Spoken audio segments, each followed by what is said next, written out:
The federal government has a Consumer Financial Protection Bureau thanks to Senator Elizabeth Warren, who is now a presidential candidate. Back when Elizabeth Warren was a Harvard Law School professor, she decided American consumers needed federal protection from the predatory practices of some of our major banks and financial institutions, as well as the predatory lending companies who target the most financially vulnerable among us, the companies that try to take advantage of newly enlisted members of the American military who are looking for their very first car loan, or companies that specialize in so-called payday loans, short-term loans for a few days or a few weeks that charge exorbitant rates to people who just need some money to make it to their next payday.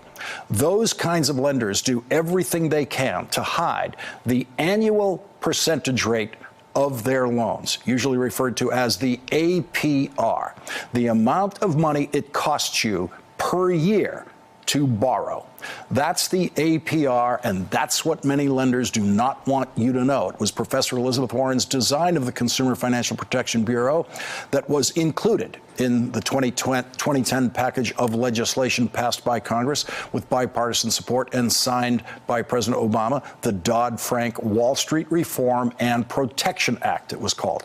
The Trump administration hates consumer protection. Donald Trump, after all, spent a lifetime exploiting consumers in various ways, including defrauding consumers who made the mistake of believing Trump University could improve their lives. 10 days after the 2016 presidential election, Donald Trump was forced to pay Trump University students $25 million after they sued him for fraud. Creators of fraudulent businesses hate the Consumer Financial Protection Bureau. The Trump administration's director of the CFPB, Kathleen Kraninger, has no experience in consumer protection and no experience in oversight of the financial services industry, and has dramatically reduced the number of consumer complaints that the CFPB investigates. Director Kraninger ran into more than she could handle last week when it was freshman Congresswoman Katie Porter's turn in a House Financial Services Committee hearing. Hello, Director. Could you please explain to this committee the difference between an interest rate and an APR? So the APR is the extrapolation if it were a one-year term in terms of the loan. So that's the calculation that is laid out in TILA in particular. So if I take the stated interest rate and do the math to deal with the fact that it's annualized, the APR, I would be correct? Yes. Okay. Ms. Kraninger, the annual percentage rate, and I'll be happy to send you a copy of the textbook that I wrote, explains that the APR is derived from the finance charge, the amount financed, and the payment schedule. It's a mathematical transformation of those three numbers into the cost of credit expressed yes. at a yearly rate. Simplification, I understand, that you know well. Well, my concern is whether you know well, ma'am, because you are the one responsible for making sure that American consumers know well when they take on loans. Let's do an example. I'm a single mom. I'm by the side of the road. My car is broken down. I need money right now. I pick up my cell phone.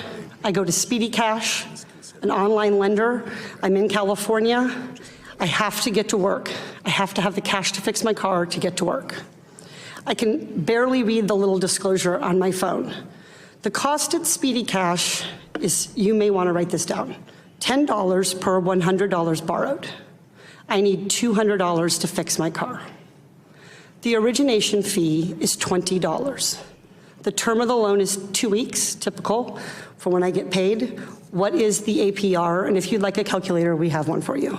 I understand where you're getting. At the end of the day, the issue is certainly when you actually are able to repay that loan and whether or not you take out an additional loan going through this, and you're certainly short-term, small dollar lending my time.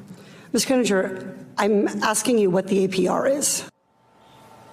And Katie Porter had to reclaim her time repeatedly because she could not get an answer from Director Kraninger on that simple question of what is the annual percentage rate of the predatory payday loan that Congresswoman Porter just described. And so Congresswoman Porter ended that line of questioning this way. Reclaiming my One time. of the other issues that are happening Reclaiming in my life. time. I take that as to a no, that you cannot do the calculation, but I'm particularly concerned about this given that you could not even correctly define the APR. Congresswoman Porter then tweeted the answer to her own question to students at home.